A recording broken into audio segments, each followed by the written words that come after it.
Okay, let's open a word of prayer. Lord, thanks so much for the time we can spend together today. We pray you bless our time and pray you'll help us to make a little bit of sense of the world and how it fits into the prophetic scriptures. Bless us today in Jesus' name, amen. Well, I have a lot today. We're going to talk about the new stability. I should have put that in scare quotes, new stability, because it's hardly anything but stable. And I do have an extended interview that I'm going to play a little bit today, and I may play part of it and come back to it later if I have time here this morning. And always we remember here at FBC that in terms of prophecy updates, we look forward to the day when time will be no more, so we don't have an end point when we have to finish these. But this is a crazy, crazy time. So I updated some of my chess pieces today. I sort of updated the Turkey chess piece, the new Syria chess piece, the knight, and then my Saudi Arabia chess piece, which has the Royal Clock Tower on top. I thought that was kind of interesting. And then I'm working on, somebody's been helping me try to spin my wheel of prophecy, but for now we'll just have to put it static. And to be honest with you, it's sort of out of date and it needs to be updated with some additional things that have gone on, like in Syria and that type of thing. So it's really a strange time to be alive, because you will work on something, or for example, I'll do an interview with somebody or I'll interview somebody, and we often say, we talk before and after these interviews, and we'll say something like, well, I hope this one has a shelf life of more than 36 hours or 18 hours, because it goes by very, very, very quickly. So this thing could be spinning like a top. You probably don't even notice this. See my Rubik's Cube of the Sustainable Development Goals and everything. So, and if you can send your praise and everything to. I used to always joke that when Pastor Steve was still with us, that complaints go to Pastor Steve at fbchapel.com, and compliments and everything come to my address. So we're going to see these things unfold, and again, as I've stated many times, there are a lot of different views on how these things work out. And I just think we need to be, because I think we're at the cusp where we're going to be saying things like, this is that which was prophesied. And I have my preferences as to how I'd like to work things out, but I also have my understanding as to how I think will work out. So we're going to see. But again, with regard to the seals and the horsemen riding, they're going to be released, and you're going to see they're not going to have an immediate, complete fulfillment of everything that's discussed in that seal. It's going to unfold over time, and it may go all the way till the end, just before Jesus returns, when they peak. That's kind of what I think. Now, some of them I think will peak before that, but that would be a whole 5-hour summary to do that one. So here we go. I have a lot of things I'm reviewing with regard to Davos, so I don't really have a lot to say about Davos today. It is because that was like last week, right? So why are we talking about something that happened 4 or 5 or 6 days ago? So let me just make a couple comments about this. So there have been a couple tragic plane crashes this week. There was one in Reagan. I did share on Facebook. In case you don't follow me on Facebook, I'll just sort of recap the story. I was going down to D.C. for deposition. I remember the day very, very well. It's clearly implanted in my memory. I was actually going to meet Bill Koenig, who's going back to the White House to be a correspondent again, spend more time at the White House. but I was going to meet him for lunch at the Old Ebbitt Grill. So I was flying on a U.S. Air, or as we called it after that day, U.S. Scare, regional jet to Reagan Airport. Same flight path that this flight that crashed took. And so I was going to meet Bill down by the White House. Well, the first thing that happened was the flight got delayed. And the only thing I had for that day was lunch with Bill and hanging out in D.C. My deposition was the next day, but the plane was delayed 2 hours out of Columbus because of a mechanical issue. And I don't know, excuse me, I don't know how many million miles I've flown in my life, but this was back in the time when I was flying quite a bit. And there was something weird about the takeoff. It just did not seem right. And I kept saying, oh, it's just because you knew there was a mechanical problem. And these happen all the time. I remember once I was on a plane in St. Louis, and they had half the wheel or half the wing disassembled. And we're sitting there, or it was in Kansas City, a TWA flight, back when TWA still existed. And they had half the wing disassembled, and they kept coming on, the flight will be leaving on time. And I'm like, there's no way they get that thing put back together. So I called, then I had a travel agent, so I called her and rebooked, and it didn't get done. So I had to get a different flight. But so that day I was going into DC. As we came in on the approach, we're over the Potomac, and you have to come on a very steep flight path because of restricted airspace with the Pentagon, White House, Capitol, all that stuff there. It's a bit of a thrill ride if you've ever landed there. And we were going to land on this runway 33. We make a turn, and the plane literally goes completely vertical.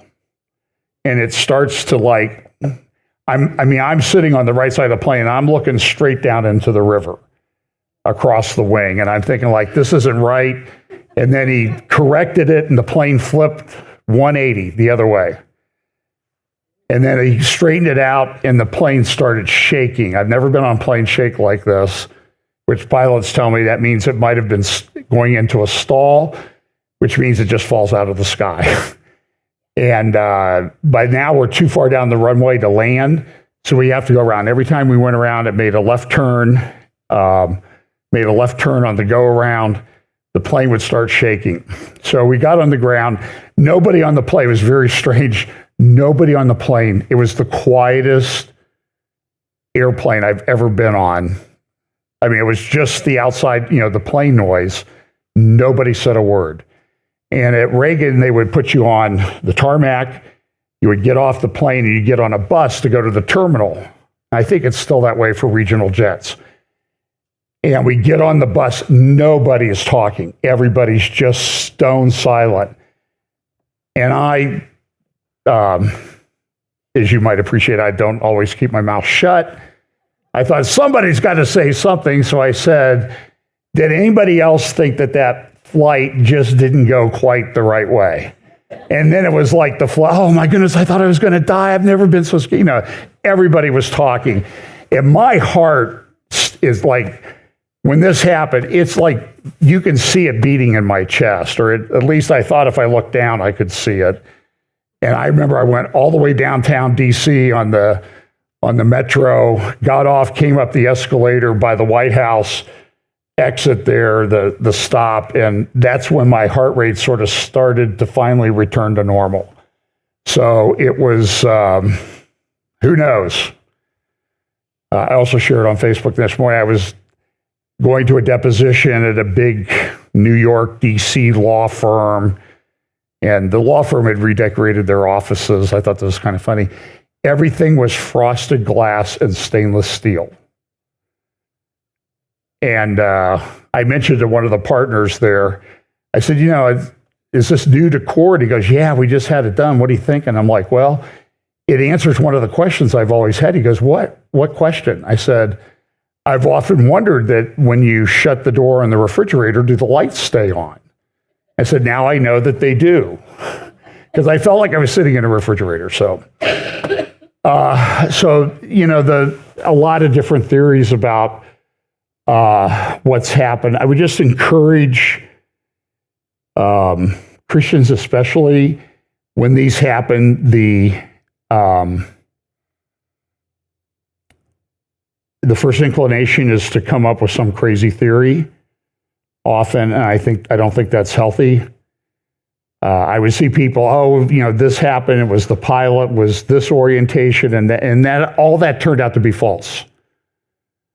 Now, I haven't seen anybody apologize for doing that, for sharing that or speculating that. And I'm just saying, if when you see these tragedies happen, I mean, there were 68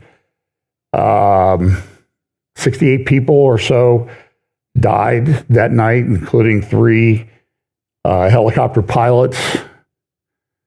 A lot of young people and everything. And I just think that it's not healthy to speculate that this was done intentionally until you have some proof of that.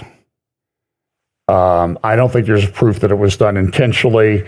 This has long been a very, very difficult flight place, a lot of congestion, a lot of lights at night. I don't know, do they still have the curfew at Reagan Airport that, there's no flights in or out after 10 p.m. at night?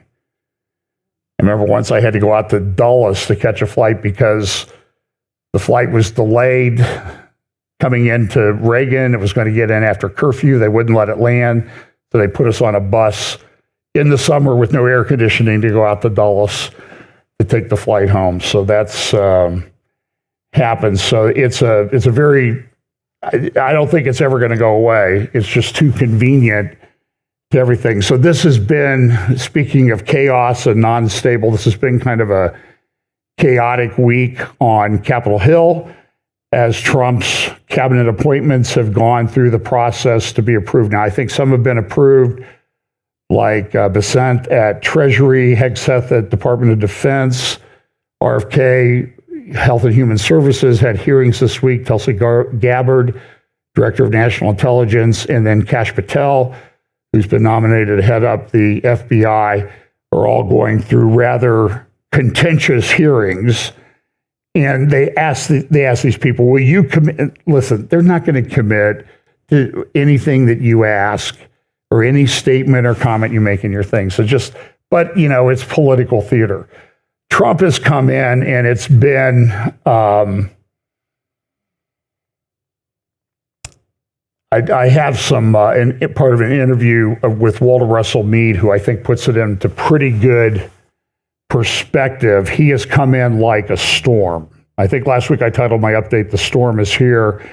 I stand by that. He has really come in and done what he said he's going to do. Whether you agree with it or not, it's different. This is not Joe Biden. This is not even Barack Obama, as we'll hear from Walter Russell Mead in just a moment. This is a different sort of animal. And there's a lot of things that he's done that I agree with. Turning back DEI, he's promoting homeschooling. He pardoned people in J6. He pardoned the people who were convicted of protesting outside of abortion clinics. And you can kind of get an idea how well he's doing relative, at least for me, to like who's really upset by it. So they were, I think I watched Morning Joe the other morning, and they were just having a complete meltdown. But there have been things that have happened that haven't happened. For example, 6 Americans were released from detention in Venezuela. I can't even begin to tell you, I haven't been able to follow everything that's going on with regard to deportations and the border. I do know that they're rounding up a lot of really bad people that have come into the U.S. and nobody did anything about. And what I want to see happen is once they get a lot of the things controlled, is I want people sort of check the people deported versus voter registration rolls. I think that would be an interesting exercise. I just have a suspicion as to how that's going to go. So, but the left does these crazy things. I'm sure you saw the interaction between President Trump and the mayor of Los Angeles. Things are happening. I mean, things are getting done in Los Angeles faster than they usually will. People are going in and buying up properties. People are uninsured. They're not going to build. And the process could take 5 to 10 years. If people don't want to live in a construction, I mean, you know how it is when a new housing development goes in, you don't want to be necessarily the first one in there, living in there while everything else is being built.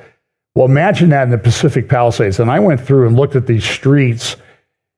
The destruction of homes there is just, you can go to Google Earth and you can zoom in on Pacific Palisades in Malibu, and you can see how these properties, it's just block after block after block, completely destroyed.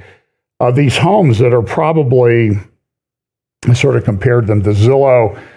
A lot of these homes are 7, 8, 9, 10, 80, $100 million are just completely gone. And you know that somebody that has an $8 million home or a $10 million home or a $100 million home probably has some expensive artwork, artifacts, collectibles, cars, and that type of thing. And these things are just all destroyed. So the costs are estimated, I hear anywhere from $100 to $250 billion. The most expensive natural disaster in U.S. history. And I do see that, by the way, there are things that are being done finally for people in North Carolina. And I think that's that good. But in California, they're still tied into this lunacy of net zero. We're going to put everybody on solar and wind, and we'll store their stuff in batteries. And so then when the solar and wind don't work, all the battery power will go to the grid so everybody has power 24/7. So what they did when they did their regulations in California, this is how insane they are out there. They had to project into the future how things were going to go with power plants and everything. All utility companies have to do this. So they created virtual power plants in their planning. You know, the virtual power plants being, well, we'll pretend that there's a power plant there because people have stuff stored in their batteries at home. And so it says here, forcing homes and businesses to become even more dependent on electricity and then restricting their access to electricity required is madness masquerading as public policy, because what they do is if it's too hot and the grid can't handle it, they will, because they have smart meters and everything, where they'll just shut your power off. And then they'll say, well, see, everything's working fine. The grid's staying up. Yeah, because people don't have power, you know, and in California, it can get pretty hot. I did a conference in Woodland Hills with some guys at Brian Holthouse and some others in early September, and I got to Woodland Hills and it was 120 degrees. That's hot. And the grid was being stretched. And then you have this other part of it here, this electrification advocates overlook a key question. Where is all the electricity going to go from? So now they say we got to have electric cars, we have to have more power for power plants to run AI and server farms and that type of thing. And Pam and I, last Sunday, we drove out past on Beach Road there in New Albany with all the server farms and giant construction cranes all over the place and billions of dollars of investment. And it's just, and I'm wondering, like, am I going to have electricity at my house when these tech billionaires get their hands on the power grid? Now they're coming up with a lot of things. And by the way, that's what this project, a lot of what Project Stargate is one, it's private investment. It's not government funded. The government will push for more electric generating plants, whether nuclear, coal, or gas, to be built. And I'm fine with that. And the one thing, and I'm not in favor of Stargate and the tech and the AI. I'm very, very concerned where all this is leading. If you want to hear more about that, I'm going to do Host another prophecy roundtable on technocracy, transhumanism, AI, computers, and all that with Patrick Wood, Britt Gillette, Scott Townsend, Pete Garcia, and myself. That's February the 12th at 7 p.m. Eastern. Streaming live. You'll be able to get it on our YouTube channel and other platforms after that. And we're going to talk about this. We're starting to kind of exchange ideas about what we're going to talk about in another 10 days. And we really already have about 20 hours of stuff just to talk, sort of scratch the surface on. I mean, it's insane. We could do one of these twice a week, really. Oh, by the way, I know people don't like this, but on February, I want to push this one. On February 13th at 10 a.m. Eastern, I'm going to stream live another roundtable on Israel and anti-Semitism with Brian Schrager from Israel, Dexter Van Zyl, who's with the Middle East Forum, used to be with CAMRA, the Committee for Accuracy and Middle East Reporting, and Jim Fletcher, big Israel supporter. So we're going to talk about Israel, anti-Semitism, Christian Palestinianism. So that's on February the 13th at 10 a.m. if you want to tune into that. So Trump is going after lawyers on the cases against him, the lawyers who were on in the Justice Department on January 6th. And the theory is, listen, what we think in this administration is what you did was so far off base, constitutionally, legally. You brought cases under a statute that every person on the planet knew was not a valid statute to bring this under. You prosecuted people, you put them in jail. Some of them in torture, and I'm talking to some of the people that work with the J6 people. Some of them, they're being transferred from prison to prison so nobody can find out where they are. I suspect that they may have some injuries from their incarceration that they're waiting to heal up before they get released. Again, and I know that's speculation, I'll admit that, and prove me wrong. But I did work in the federal prison system. I know how this works. So this is a big, big, big, big change on the way everything is going.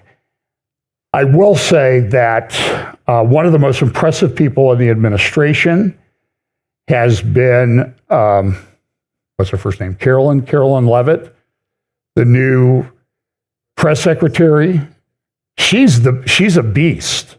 I mean, so I'm going to play a little clip of this. Here she is talking about deportations the other day. I saw, I don't have the graphic, but somebody had her at the podium. It was an editorial cartoon. In the front row were people, their clothes are burned, their hair is singed, and she's up there saying, are there any other questions? So anyway, here she is. On visas, but hold pro-Hamas sympathies. The president is open to deporting individuals who have broken our nation's immigration laws. So if they are here illegally, then certainly he is open to deporting them. And that's what this administration is hard at work at doing. We receive data from DHS and from ICE every single day. From what we hear on the ground, ICE agents are feeling incredibly empowered right now because they actually have a leader in this building who is supporting them in doing their jobs that they were hired to do, which is to detain, arrest, and deport illegal criminals who have invaded our nation's borders over the past 4 years. That's what the president is committed to seeing. Peter. Very quickly, just following up on the question on immigration first. President Trump, during the course of the campaign in 2024, said the following about illegal immigration. He said, they're going back home where they belong, and we start with the criminals. There are many, many criminals. NBC News has learned that ICE arrested 1,179 undocumented immigrants on Sunday, but nearly half of them, 566 of the migrants, appear to have no prior criminal record besides entering the country illegally. Is the president still focused exclusively, which is a civil crime, it's target acquired. Federal crime. So I'm asking though, he said he was going to focus on those violent offenders first. So is violent offenders no longer the predicate for these people to be deported? The president has said countless times on the campaign trail, I've been with him at the rallies, I know you've been there covering them too, Peter, that he is focused on launching the largest mass deportation operation in American history of illegal criminals. And if you are an individual, a foreign national, who illegally enters the United States of America, you are, by definition, a criminal. And so therefore, you are subject to deportation. I apologize for interrupting. So to be clear, it's not violent criminals do not receive precedence in terms of the deportations taking place. The president has also said two things can be true at the same time. We want to deport illegal criminals, illegal immigrants from this country, but the president has said that, of course, the illegal criminal drug dealers, the rapists, the murderers, the individuals who have committed heinous acts on the interior of our country and who have terrorized law-abiding American citizens, absolutely, those should be the priority of ICE, but that doesn't mean that the other illegal criminals who entered our nation's borders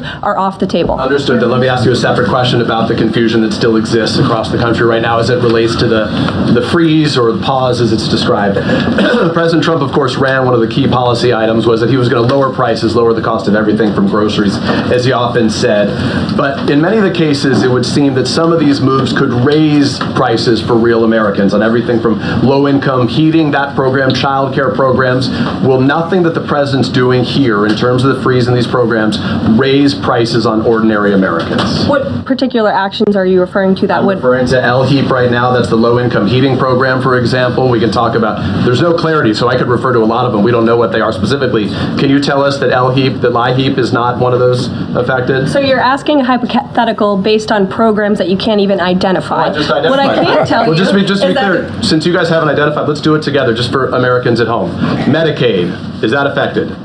I gave you a list of examples: Social Security, Medicare, welfare benefits, food stamps that will not be impacted by this federal pause. I can get you the full list after this briefing from the Office of Management and Budget. But I do want to address the cost cutting because that's certainly very important. Okay, well, she did great. I should maybe make up a video, sort of like the Top Gun music. And, you know, she's there and she gets radar lock and then she just boom, fires and everything. It's, you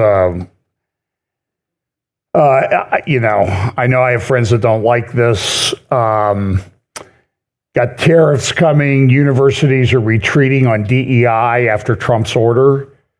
And it's interesting. You heard sort of I don't know who that was who was asking the question, but well, he hasn't lowered prices. Yeah, he's been in office like a week, you know? Things take time. You never asked Biden a question about why all the prices were so high. And a lot of things that happened with regard to chickens and eggs and that type of thing during the Biden administration are coming home to roost right now. That's why I hear prices of eggs.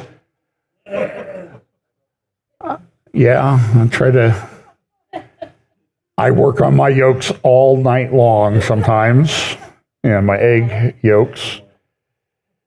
Okay, so look, so this is, like I said, there's so many things that happen early on the week, and by the time I get to Sunday, it's like, it's old news, and there's a bunch of other stuff that are happening, and there's a lot happening in the media. So last week I talked a little bit about that China had come out and artificial intelligence. And we'll talk more about this in detail I know we will talk about this at the round table, but artificial intelligence, how good is it going to be? How effective is it going to be? Trump came out with Project Stargate. I don't like the tech intrusion. I'm very concerned about that, particularly on some of the things said at the news conference by Larry Ellison in particular. But let me say this.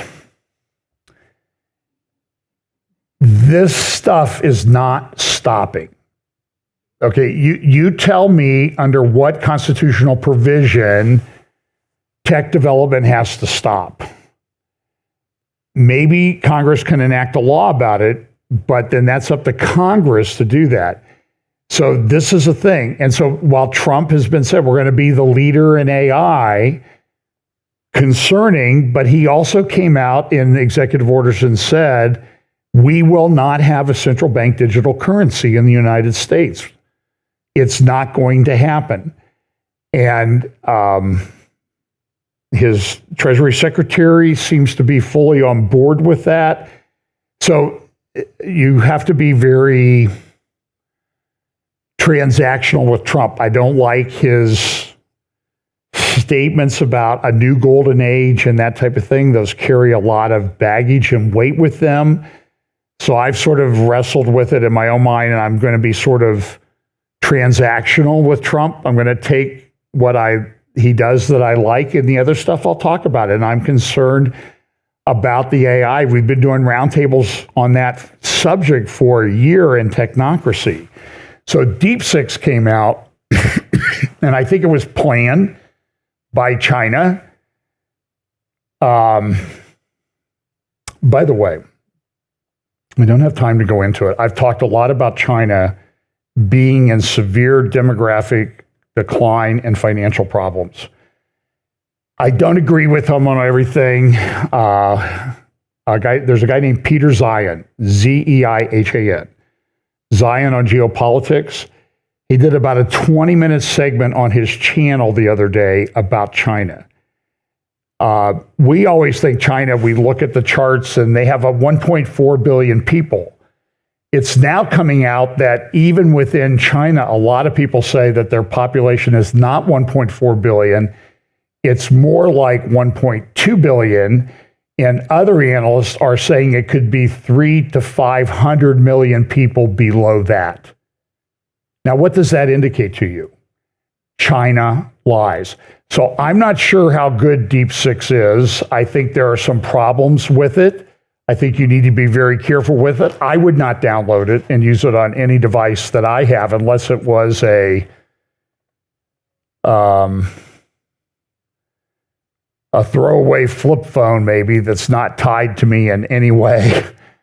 And I would only use it in a one of those Faraday cage rooms, where no sound gets nothing gets in or out.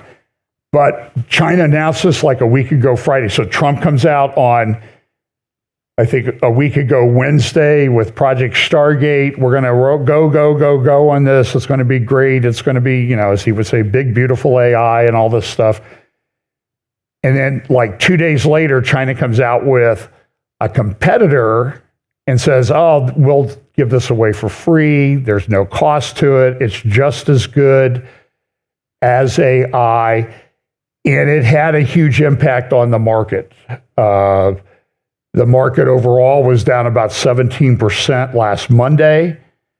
And this is one of the blurbs from one of the articles. It is hard for D6 to buy cutting-edge chips because of U.S. export controls. That DeepSeek, appears to have been able to achieve state-of-the-art performance suggests that those export controls may be ineffective, either because U.S. designed chips aren't necessary to make the best AI models, or because those chips are somehow making it to China in sufficient quantities anyway, such as Chinese students here on student visas in universities are getting the technology and that type of thing and getting it back home. We know that this happens. So here's this is article in yesterday's Wall Street Journal, Deep Freak. And the things are, it was like cheaper route to AI spooks the biggest players. NVIDIA had a very bad day last week. They lost 593. Now, NVIDIA is the company that's worth the most in the stock exchange on Wall Street. They lost just under $600 billion last Monday. To put that in perspective, NVIDIA was the most valuable company in the world until this past Sunday. Then it lost $593 billion of value on Monday. The loss of $500 billion was greater than the entire market capitalization of ExxonMobil. That was more than ExxonMobil is worth that they lost on Monday, and it was the equivalent of losing Coke, Disney, and Nike combined in one day. So this was a very, very big deal. As it says, it wasn't just a bad day. Well, where'd my thing go here?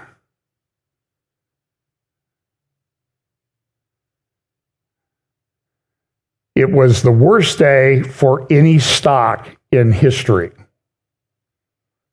So it was a very big deal.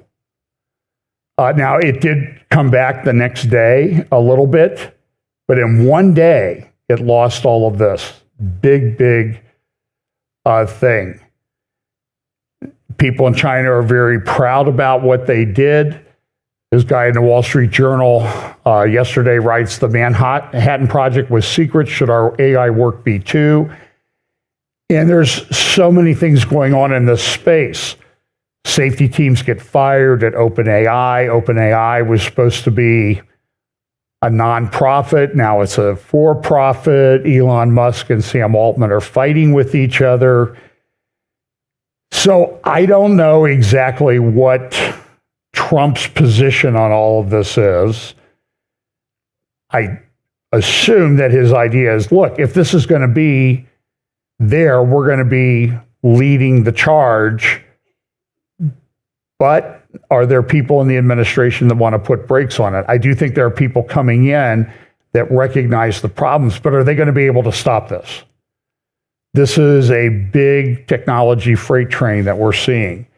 And you can see, so this is an evaluation of DeepSeek and the others, and you can see they're pretty close to ChatGPT 4.0 from OpenAI, and then their V3 version.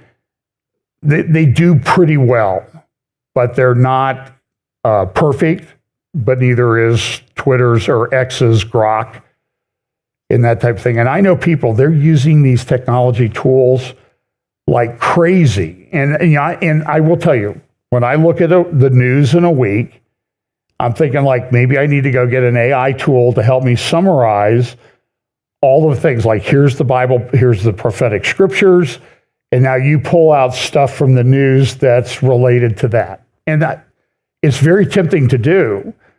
But then again, if I do that, then it's a 5, 6, 7 hour update for sure, because I don't, at least you have the blessing of my editorial control over what I talk about. Ha ha. So biggest one-day loss, and you can see, so the loss that they had, that's in the white circle, compared to all the value of all these other companies like Caterpillar, AT&T, Boeing, UPS. Is Amazon up there? I don't think Amazon is the Pfizer, of course, I put that up there. And then it has a list of the biggest one-day declines in value for U.S. stocks. NVIDIA on January 27th, 2025. By the way, Microsoft is down here at a $203 billion loss on January 30th. But they come out this week and said, listen, we've got some new things going on. We got some way to get the power and that type of thing. So Holman Jenkins in yesterday's Wall Street Journal says, listen, this is coming whether you like it or not. Now, I played a clip of Joe Allen last week. There will be a link to this article in the show notes this week. But let me just read a little bit from his article called The Great Remix, After the Great Remix. And he wrote a book called Dark Eon. He's talked a lot about technocracy and everything. And he says this, and these are old technocracy magazines and newspapers from a very, very long time ago. You can see the one up there cost 15 cents. The Technocrats magazine. Have you ever seen this? But people have, by the way, a big technocrat in Canada. He left Canada because he was going to probably get tried for treason. He fled to South Africa, and he had a son, and his grandson is Elon Musk. So his grandfather was one of the big technocrats in Canada. So here's what Joel Allen says. The original technocracy movement offered a solution to human workers being replaced by machines. These men wanted to use technology to enhance human abilities and individuality, they insisted, rather than enslave or destroy us. They advocated liberation through total control. Seems to be a little bit inconsistent. As the Great Depression dragged on, technocrats proposed replacing hard money with energy certificates. A person's worth would be measured by technical expertise. Morons would go on the dole. The original technocrats were anti-communist, anti-fascist, anti-capitalist, anti-democratic. They were also total control freaks. Technocrats wanted humanity governed by scientists and technical experts. They envisioned a world where machines create radical abundance. They promise a bloodless revolution to sweep the old ways aside. The high road to this new era is one of orderly progression under technological control. That approach flopped. Maybe it was just too early. So maybe now they're going through the technocratic revival. And I think that's exactly what's going on. And when you listen to a lot of these guys talk, Sam Altman, Elon Musk, Jeffrey Hinton, who left Google because of his concern. I saw an interview with him this week. He's like, this is out of control. It's a spiritual component to it. And I saw an old interview of Yuval Harari. And sometimes I can't figure out, I mean, I appreciate him in that he's pulling back the curtain on a lot of these things and talking and writing about them openly. And he had an interview, I think this was from almost 10 years ago, and he said, these will be the new priests and kings. That's a very famous quote from that interview. And he wrote about that in one of his books was called The Future of Humanity. You know, just write about a little subject that you might know about, like the future of humanity. You know, it's sort of a megalomaniac thing, but it's very, very concerning. And it's the economic dislocation that's coming, that's already starting. I get ads every day on my social media feeds for legal research AI tools. Now, I haven't tried them. I'm watching the testimonials of seasoned lawyers, and the seasoned lawyers are saying, I don't need young lawyers anymore. I don't need to call some kid in my office who can barely find the library. Well, don't really go to the library anymore. You go to the computer terminal. You go to your computer or your phone and do your research. But he said, I can do with AI much, much better than I can do with young associates who don't know what questions to ask. And so then the question becomes, how do you train the next generation when all of you old guys like me pass on or are raptured or whatever? What are you going to do? And this is happening across many white-collar jobs. And so, you know, I've had great nieces and great nephews, and I'm thinking, like, what do I advise them to go into right now? Right now, electrician seems to be a pretty good job, trades and that type of thing. But I'm seeing my wife in the back, and she'll remember we were married. I was going to graduate school. But I was also thinking, like, you know, going the academic teaching route might not be as economically viable as something else. So I'm driving home from work. We're newlyweds, and I thought, maybe I could become a lawyer. It was really like hit me, and so I went home and said, hey, what if I become a lawyer? And she said, yeah, okay, you know. She was really on board with it, and no. Well, she used to introduce me as, this is my husband. We've been married. The first 5 years we were married, I was a student. And she said, this is my husband, John. He's in law school, and I'm looking forward to him graduating and supporting me in a manner to which I have not yet become accustomed. So she did say amen, Pam. You did say that, right? I got that one right. So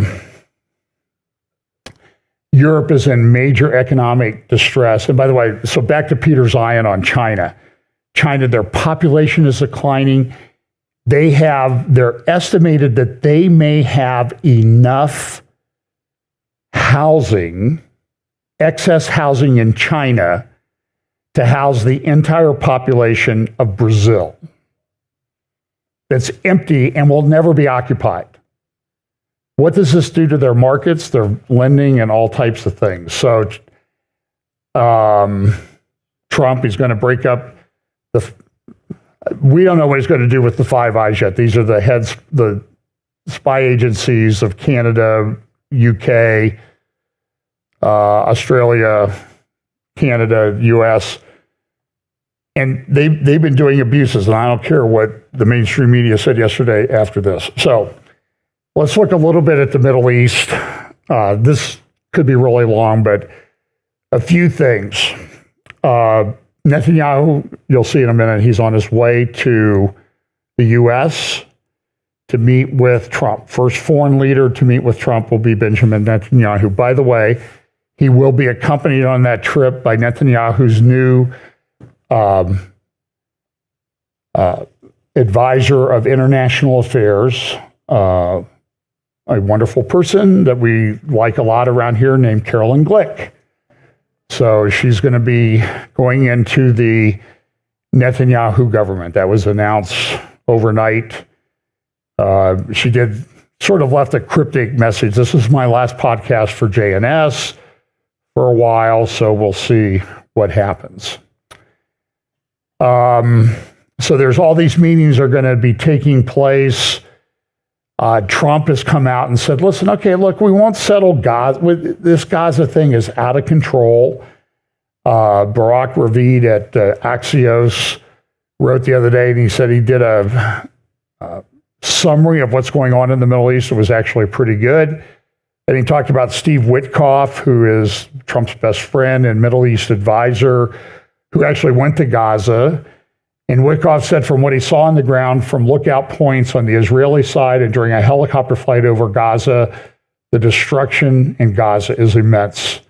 He's a real estate developer, and he assesses that the demolition and moving of debris alone will take 5 years. The process of assessing the potential impact of many tunnels under Gaza on building new foundations could take another few years. The reconstruction itself would take another few years. And he said this is a 10 to 15 year rebuilding plan. And so what Trump proposed, and he said, okay, Jordan, Egypt, you're there, your Arab brothers, you take them and we'll move, a couple million, split them up between Egypt and Jordan. And Egypt is really honked off, but Witkoff said Gaza right now is uninhabitable. And you can see from the pictures, it's pretty destruction. Smoktrick was interviewed. He's the finance guy in the Netanyahu government. And he said Trump's Nobel Prize will only come if Israel projects strength. And he's opposed to the deal. Ben-Gvir's left the government, that type of thing. So Dan Senor does a great podcast called Call Me Back. And I like it because Dan is a good journalist. He understands Israel. He has family there. He spends a lot of time there. And he brings in people from across the political spectrum in Israel. He's not just, this person. So he had on the historian Walter Russell Mead. And I don't agree with Dr. Mead on a lot of things, but Pam and I were listening to this morning. She says, you got to play this. You got to play this because it's very good. So I'm going to play a clip. I'll put a link in the show notes to the full 48-minute interview. But he talks about Trump. You might remember he did the World Economic Forum last week, and he was saying, you guys here in Davos, this is a different animal that's coming across the planet right now. The guy just before I'm speaking, he said, this is the most unbelievable political comeback in human history. This is like a person rising from the dead. And I know that when we think about this in Bible prophecy and some of the scripture, and everybody goes, see, I told you he was that. And I'm like, no, I don't think you can say that yet. So pay attention. But understand what you don't like. He's also doing some good things. That makes it a little bit difficult. So here's Dan Senor interviewing Walter Russell Mead on Call Me Back. In Beijing. But at the same time, I think what has been unexpected for a lot of observers is that he is being, as they would put it, uncharacteristically tough on Putin. You pointed out his remarks at Davos, the president's remarks he delivered at Davos, where he seemed pretty tough on Russia. So, pushing Israel to end the war in Gaza and de-escalate, when many in Israel and on the right thought he was going to give Israel a complete green light to keep doing whatever it wanted to do in Israel and support Israel for some kind of strike on Iran, and that he would do everything he could to help Israel end Hamas's rule in Gaza. At the same time, floating Palestinian population transfer to Egypt and Jordan. I must say, most Israelis I speak to, including Israelis on the right, has been surprised by the things he said on that front. And then, of course, at the same time, he's been releasing weapons holds for Israel, removing all conditions for sending weapons and munitions to Israel. So this is like a flurry of activity I've just described. I don't expect you to get into every piece of it, but just taking a step back, what's going on here? There's several things obviously going on. Trump is a complicated man. His approach to domestic and world policy is complicated and different from what we're used to in political leaders. So trying to kind of wrap your head around Trump is always a difficult exercise, even for some of us who've been, working at it for years. But I think the first thing to understand with Trump, as for that matter it is with someone like Xi Jinping or Vladimir Putin, or for that matter Scholz in Germany or whoever, is his first goal is to maintain and solidify his power at home. And Trump is, by profession, he's an entertainer. One of Trump's superpowers, and he has a number of them, but one of his superpowers is the ability to use theater as a political weapon. That he creates theater, sometimes by upsetting expectations, sometimes by overfulfilling them.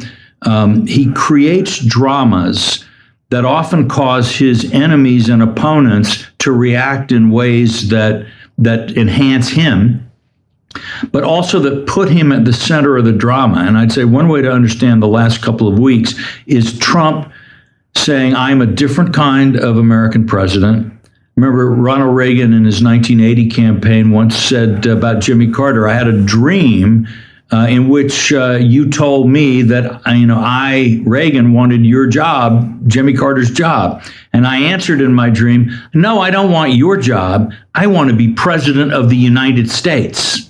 And, so Reagan, so Trump is telling us in using all kinds of examples and illustrations, say, I am not Sleepy Joe. I am not King Log. I'm King Stork. I'm going to be powerful. My will is going to transform things. No important question anywhere in the country or in the world can be answered without my having my input. And I have more power than you think I have, and I'm going to use it more effectively and more dynamically than you thought I would.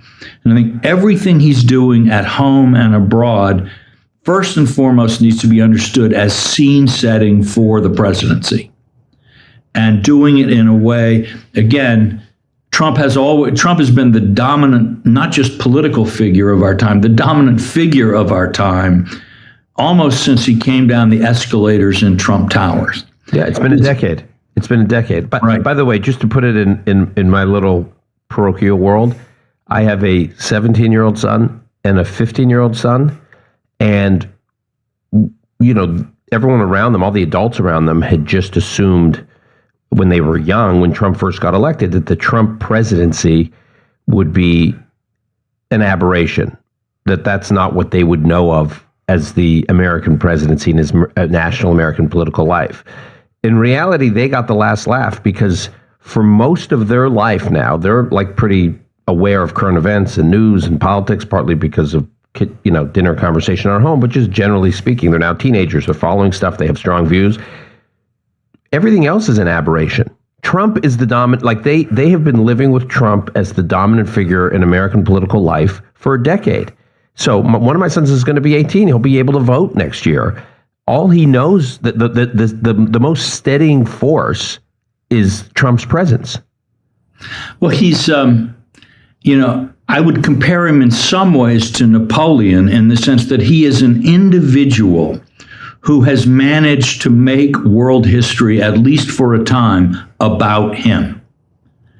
And that, whether you like Trump or dislike Trump, or for that matter, whether you like or dislike Napoleon, you have to recognize that this is a sign of a certain kind of genius that is very rare. He is an extraordinary historical phenomenon.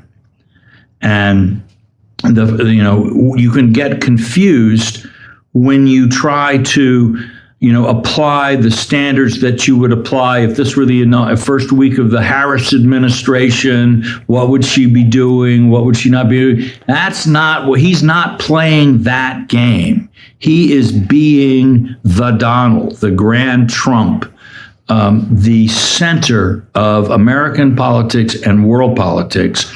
And I would have to say, regardless of what we think of any single one decision that he has unveiled in the last week or anything that he said, he has succeeded brilliantly in that mission. He has done what he set out to do with the early days of his presidency. Okay, so many critics and supporters have pointed to this idea that he seemed possibly, I think this criticism has been unfair, but the criticism has been that he's been too cozy with President Putin in Russia. But others have just observed that, look, he wants the Russia-Ukraine war to end.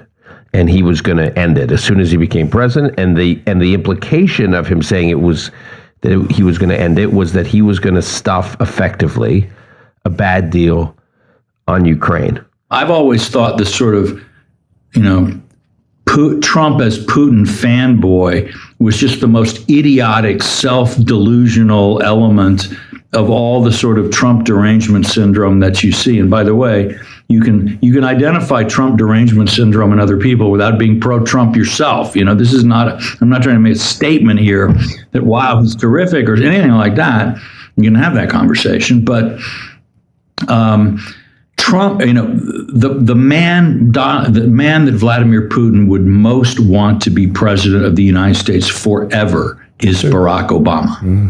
Mm-hmm. What he wants is a president who makes grandiose moral statements about human rights and nuclear nonproliferation and American principles, but then doesn't do anything substantive about them, retreats when pushed, lets Syria cross his red line, responds with essentially ineffective sanctions when Putin attacks Ukraine, and meanwhile is systematically trying to limit U.S. oil and gas production in ways that ensure high prices for Putin's oil as far as the eye can see. That is a pro-Putin presidency, objectively speaking. And by the way, cutting military spending and thinking that everything is about, soft power and the power of our ideals and example. Putin would like 1,000 years of that kind of leadership in the United States. And tragically for him, he didn't get it. Trump's policies were always tough about Russia. People are saying, he's going to use the oil weapon against Putin? He used it in his first term on, really trying to juice up oil and gas production as much as possible, and pushing European allies, pushing countries like Poland to import gas from the United States rather than Russia. You might say, well, that's a commercial policy, not a geopolitical policy. It's an anti-Russia policy from the Kremlin's point of view. Right. Or confronting Russian private militias in Syria and killing a bunch of those contractors, which he did in his first term. Right, and for that matter, killing Soleimani, although Trump's release record was a rather mixed one in other respects. But the point is that, and then people, the reasons people put forward for thinking that Trump is somehow under Putin's thumb in some way. One of them is, Putin has some kind of compromat, some blackmail material on Trump.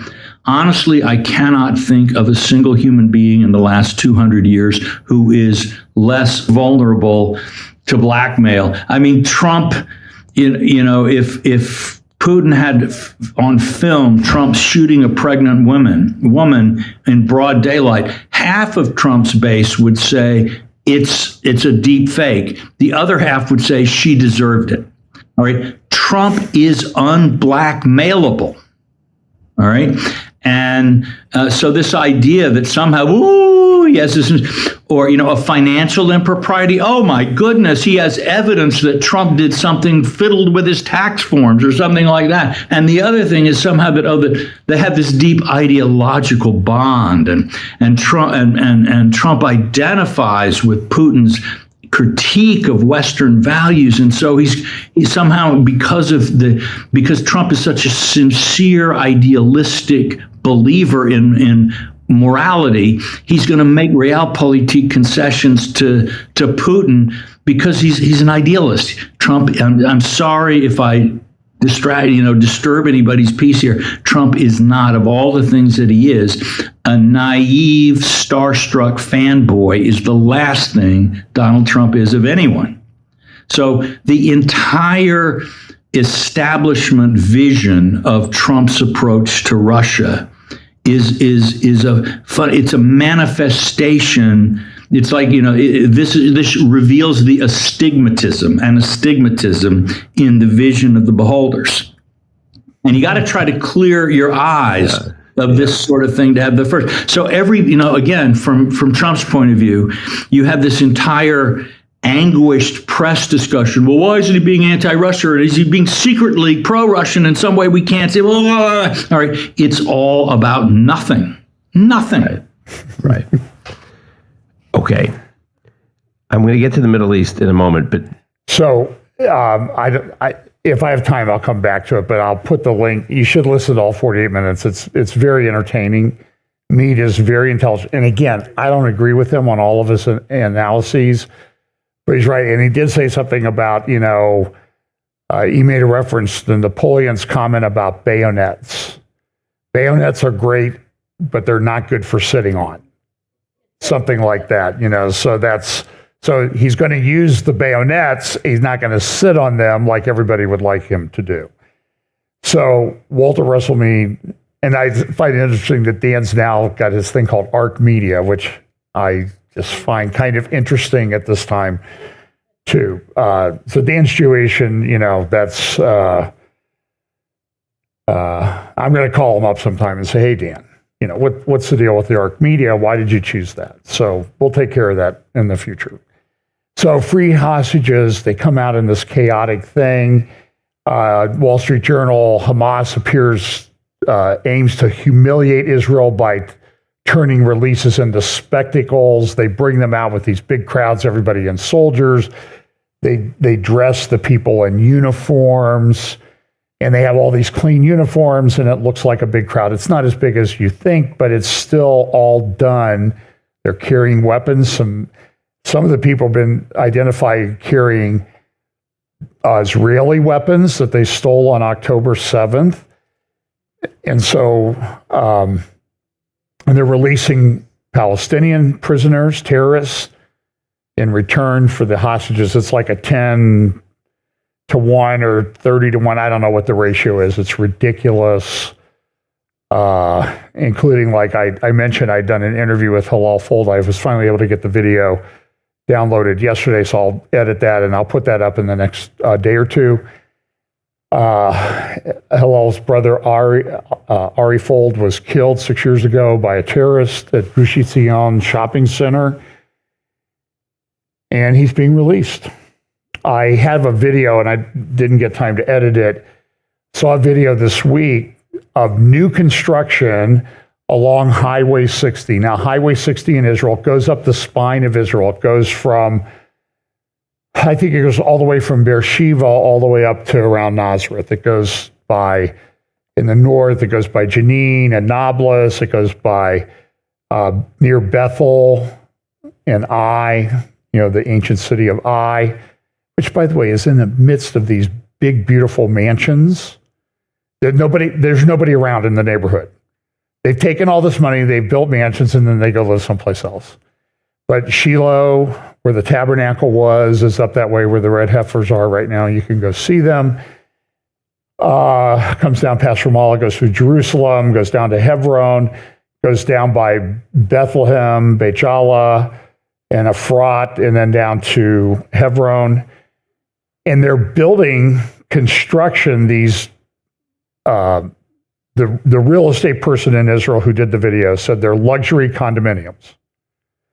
They're being built in this area along Highway 60, the most important road north-south in southern Israel. They're being built, and they're going to be given to these terrorists who are being released from prison. And so we have friends in Ephrat. There's no wall, fence, or anything between where this luxury condominium is and this. And people drive up that road all the time. And there are attacks on that road all the time. And so understand this needs to be dealt with in a very strong way. So I don't know what's so here's this is one of the ceremonies to release one of the hostages, an American this week. One of the hostages released was the father of the husband of the wife and the two little boys that were taken hostage on October 7th are killed. Hamas, in their abject cruelty, has refused to release information about them. It's now suspected that they're dead, but the father was released yesterday, but he's asked for privacy about this. I thought this was a good tweet about this. There's a Twitter channel X channel called Hamas Atrocities that I follow. And it says it points to an Israeli female hostage. There's only one human being in this picture. And I agree with that. By the way, Israel is the country that did the pager attack. The beepers, the pagers, the walkie-talkies. They have developed facial recognition technology. So when you see all these Hamas guys at these things and they've got masks on and everything, Israel knows exactly who that is behind that. And my hope is that, I said, maybe Israel has, for the terrorists that are being released, they have a free beeper or iPhone giveaway program. Here's your beeper and iPhone package to take with you. They know where these people are, but I don't know. To me, absent the hostages that were there,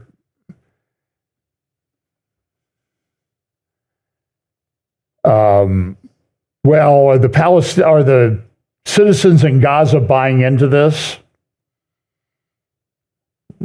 Okay, show me one that isn't. You have the burden of proof. I don't know. To me, and I hate to say this, but it does seem to be a very target-rich environment in that photograph. So American was released. You can get the videos of the female hostages, including her name, Danny Seaman, who I've interviewed a number of times. His daughter, one of her best friends, was Nama, I think is her name. She was released. She's the one that you see with the bloody sweatpants being pulled into a Jeep on October 7th. So she's now free. Just incredible, wonderful, tear-jerking moments as these females and others are reunited with their families. One guy they released, he's 81 years old. They've had him for 450 days.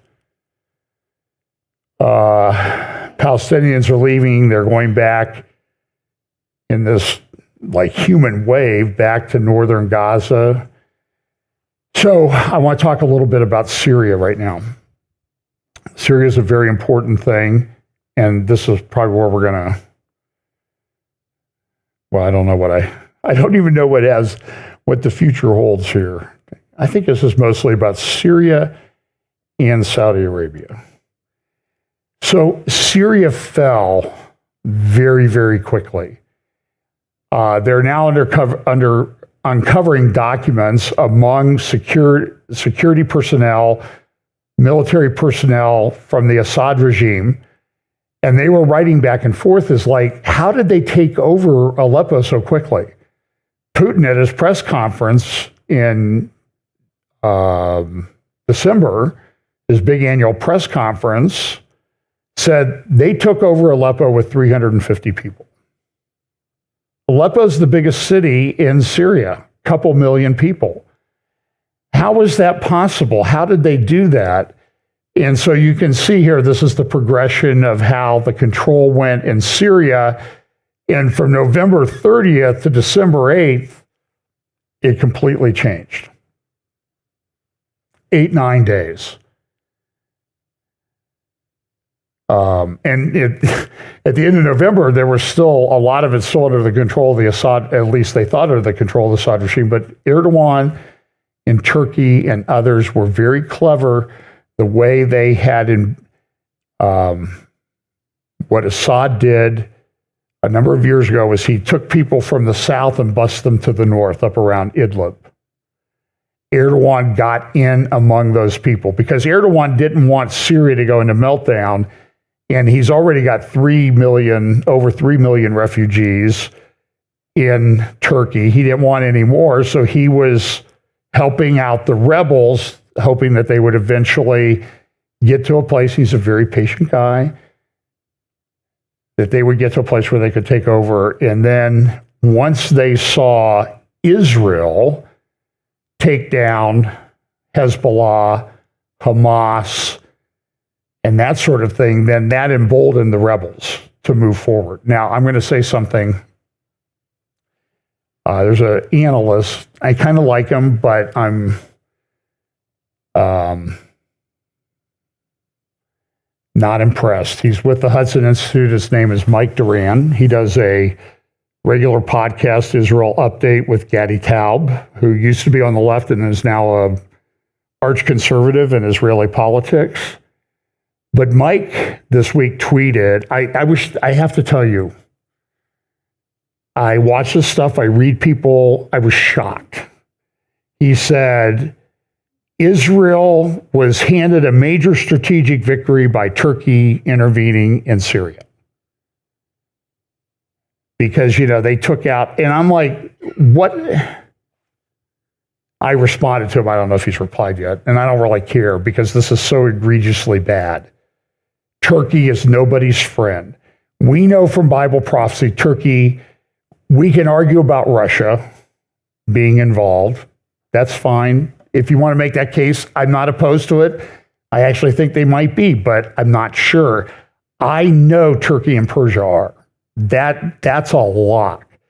And what you're seeing in Syria is very interesting, what's happening. Now, here's an article in Friday's Jerusalem Post. The Arab world has a leader, not Egypt. Well, who is the new leader, at least from these analysts' perspective, of the Arab world? Well, listen to just a little bit of this article. On January 12th, two seemingly unrelated events took place in Saudi Arabia. In the first, Real Madrid faced Barcelona in the final of the Spanish Super Cup in Jeddah. Now, okay, wait a minute. Why is the Spanish Super Cup taking place in Saudi Arabia with Real Madrid and Barcelona? Last time I checked, those are European Spanish cities. Now, by the way, back during the Umayyad dynasty, that Iberian Peninsula where Spain is was Islamic. But you understand, Saudi Arabia is involved in a lot of things. During this whole unfolding of everything, and you may have missed it, Crown Prince Mohammed bin Salman and Saudi Arabia came out and said, we're going to invest $600 billion in the United States. That's half of their annual GDP. That's a lot of money. I mean, you go out here, you can see what, $50 or $100 billion out in New Albany is buying in terms of construction and that type of thing. So this is a very big deal.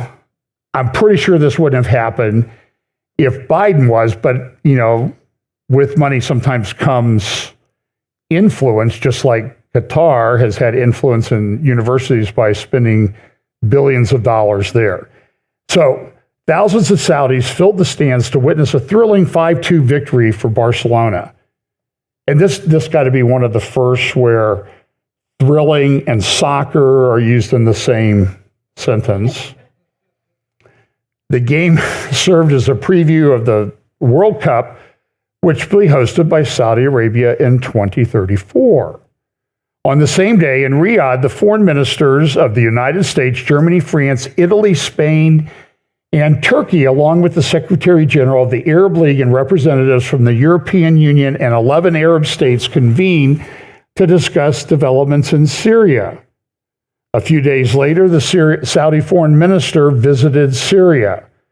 This rapid response highlights the immense importance Saudi Arabia places on developments in Syria for the future of the region, particularly in light of the active involvement of Turkey and Qatar.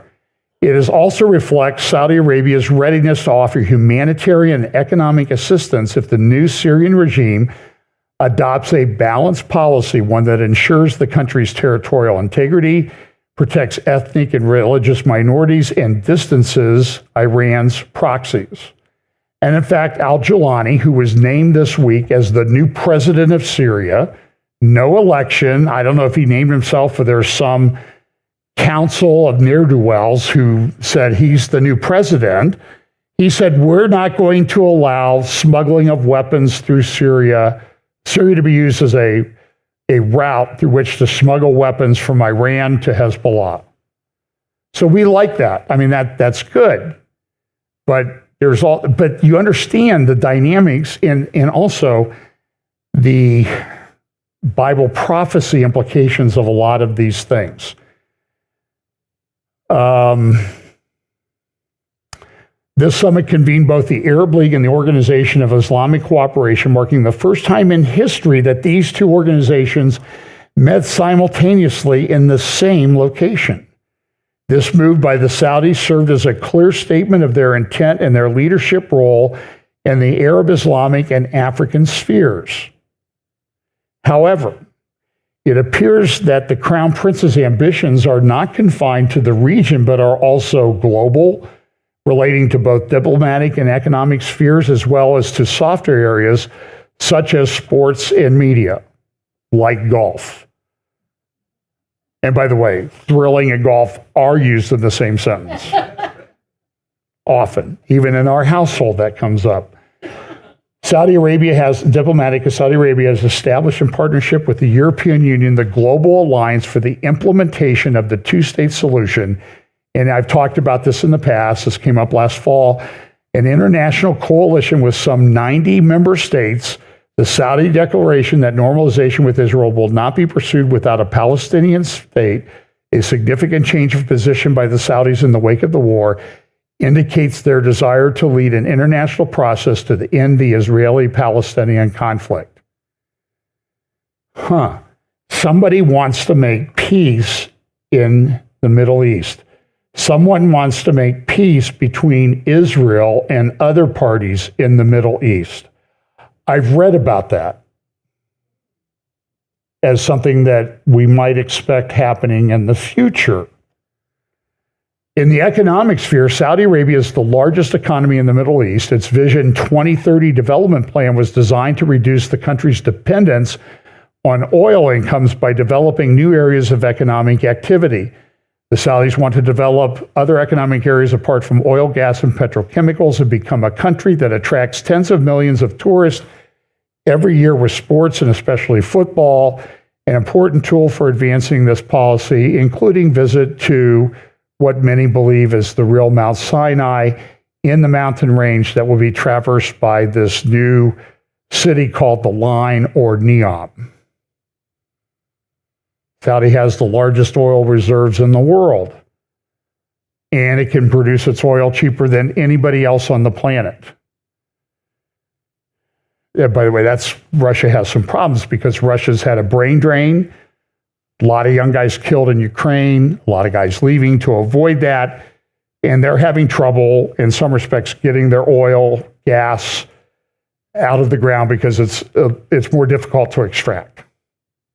And by the way, President Trump knows this. That's why President Trump is making a big push here. This is all very much interrelated. And so this week, Benjamin Netanyahu, Tuesday, will be having meetings with Donald Trump. They can produce a barrel of oil for $10, far less than anybody else. And then there's a whole bunch. This whole article could have been a whole update. So this is Saudis wanting to come to the forefront.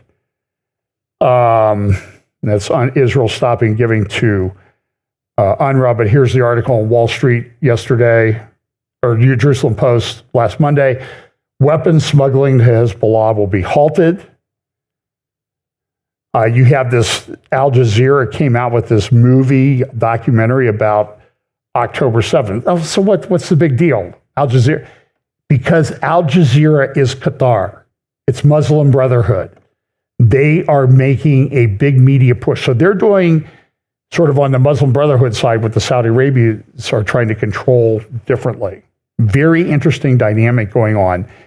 And now the country that's interesting is Egypt is in play. So that's Al Jazeera. This came from the ADL, Anti-Defamation League. Nearly half the world hates Jews. I think I actually have some screenshots of their findings. So one of the questions they asked was, significant world events have been the result of the activity of a small group who secretly control world events. And we know who they are. If you don't know who they are, go watch the recent interviews that Tucker Carlson did with Piers Morgan and also on his channel. The mask is off Tucker Carlson. Tucker Carlson is not to be trusted. And I would say there's probably some things I agree with him on, but at this point, leave him alone. Reject him, mark him, avoid him. And Candace Owens, same thing. So look at this. So 57% of the people in the world strongly or somewhat agree with that statement, that there's a small group of people controlling all world events. And we know who they are. They're the Jews. That's who they are. Just ask Tucker. Just ask Candace. I told somebody in Israel, I said, my conclusion was, having been to Israel, that I don't think Jews control the world because I've driven in Jerusalem traffic. I mean, it's crazy. It's insane. So here, look at this. But when you start, so here is the Americas. It's 55% strongly or somewhat agree with that statement. In the Middle East, it's 69%. But if you go to the Abraham Accord countries that have normalized relations with Israel, that belief is held by 76% of people. I know it doesn't seem right. In the J7 member countries, that's United States, Canada, and some others, it's only 40% agree with that. So that's kind of interesting. So here's another man. I would not give him the time of day. His name is Colonel Douglas McGregor. He kind of reminds me, remember Muammar Gaddafi, who ruled Egypt with an iron fist for 30 years? But he never got promoted above the rank of colonel. I never understood that. What was wrong? You know, I'm the absolute dictator, and I'm still, I guess colonel sounds better, but he says this. Right now, Egypt, the Egyptian military is preparing in the Sinai for an upcoming war with Israel. Now, this is true. He's correct on that. At some point, El-Sisi is going to stand his ground and fight. The whole region is on eggshells. And why does McGregor say that? Because he hates Israel. Israel is the source of all problems to this man. He is not worth, he's only worth paying attention to if you need to get your blood pressure and adrenaline flowing. That's my opinion. He is, like I said, for everything that he might be right on, what he's wrong on is so bad, I cannot stand to listen. So I know where he is, so don't send me videos of him and that type of thing and tell me, oh, you got to, no, I'm not. I will listen to him when I need that shot of adrenaline. So he says, El-Sisi, oh, you know, Israel's so bad. They're preparing for war in the Sinai. They really are. And now Trump's coming in and saying, hey, why don't you take a couple million Hamas people? You know, Muslim Brotherhood, which is already, Egypt is on a hair hanging by a thread with another Muslim Brotherhood takeover, which Erdogan would love, because it would help him what? Reestablish the Ottoman Empire. He's working in Libya. He's sending troops and stuff into Somalia, into Sudan, other parts of Africa. So is Putin. I mean, it's all very complicated. By the way, Egypt, this is, so I'm going to show you a picture, a tweet somebody put up, Steve Hyland. Very interesting point. Top picture will be Egypt's border with Gaza and Egypt's border with Israel. And I want you to compare them, because you can drive there and see the difference. So that's the Egyptian border above, concrete walls, underground buttresses, barbed wire, by the way, much stronger than any border fence that Israel has with anybody. And down there's the border between Egypt and Israel and the Sinai. Yet to Douglas McGregor, Israel's the one you should be afraid of. Just complete nonsense. So here's this morning. This is from Open Source Intel, who I follow. I don't even know who it is, but he said, here is a picture. It happened this morning in Saudi Arabia. Al-Jilani blowing my mind. And what do you see? Here is Al-Jilani, the new president of Syria, being welcomed by Mohammed bin Salman to Saudi Arabia.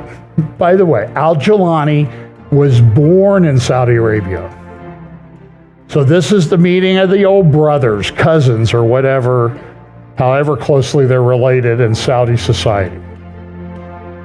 And look at the makeover that this guy has had. Less than a year ago, this was Al-Jilani, the terrorist. ISIS, Al-Qaeda, now I think Walter Russell Mead called it Neo-Al-Qaeda in Syria. And here he is, used to live in a cave, now he's flying on a private jet down to meet with this. And even a anti-Israel, pro-Palestinian publication like The Cradle says, in Syria, the lunatics are running the asylum. As the dust settles in regime-changed Syria, a new reality emerges, one where the victors are not liberators, but former Al-Qaeda warlords restyled in suits. 100% correct. And by the way, X, whether you like him or not, the new president of Syria, this is what you will get if you go to the president of Syria's account on X today. The account has been suspended. So I don't think that this was a great strategic victory for Israel. I will do in the future, there's a good video out that shows that maybe what's going on in the Middle East, why Syria fell, has to do with oil and gas geopolitics.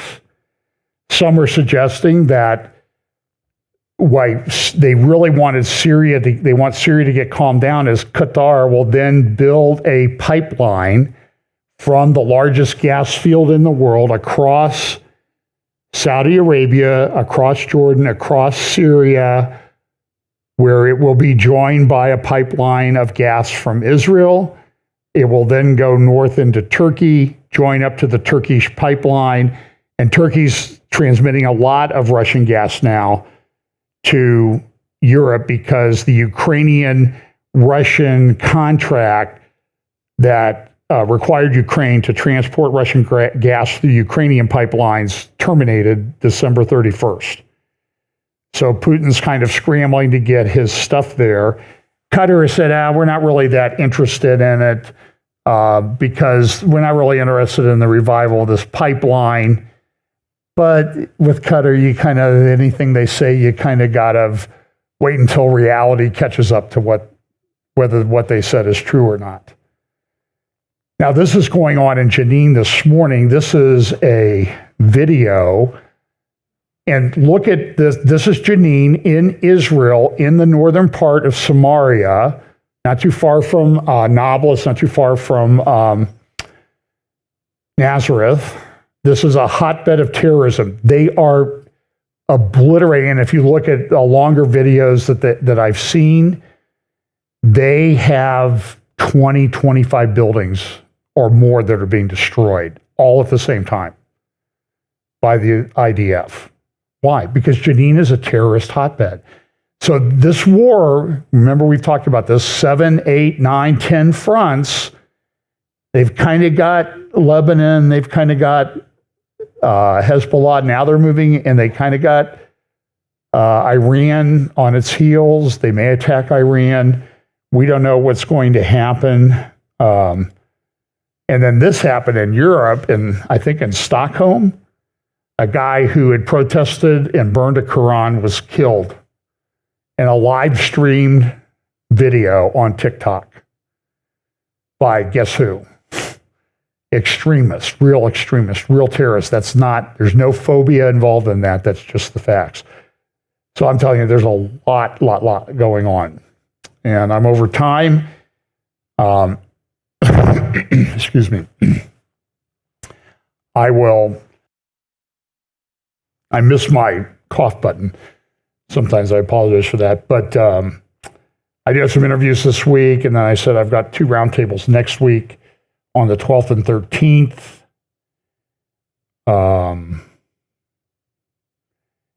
It's a crazy time to be alive, right? But we should consider ourselves blessed because the Lord, God in his providence, gave us a lot of information about what would unfold in these times. Now, I would grant you, it's a little hard to piece together, and we're working on it. And what unfolds will be the test. So pay attention. Remember what Daniel says. In the end, knowledge will increase. And it's not just going to be AI knowledge. It's going to be knowledge of the scriptures. And the wise will understand. So we want to be the wise that understand. So pray for opportunities to share the gospel with people. It's going to be not the time of stability until the Lord returns. I'm pretty sure of that. So let's pray. Lord, thank you so much for the guidance that you give. Lord, I pray that you will give us opportunities to share the gospel with people. I pray that you will give people, our rulers in D.C. and elsewhere, that you'll give them wisdom, knowledge, understanding to act. And we just pray, Lord, that you will use world events to help people be directed to the gospel of Jesus Christ, which is the only hope for the world. Bless us this week. In Jesus' name, amen.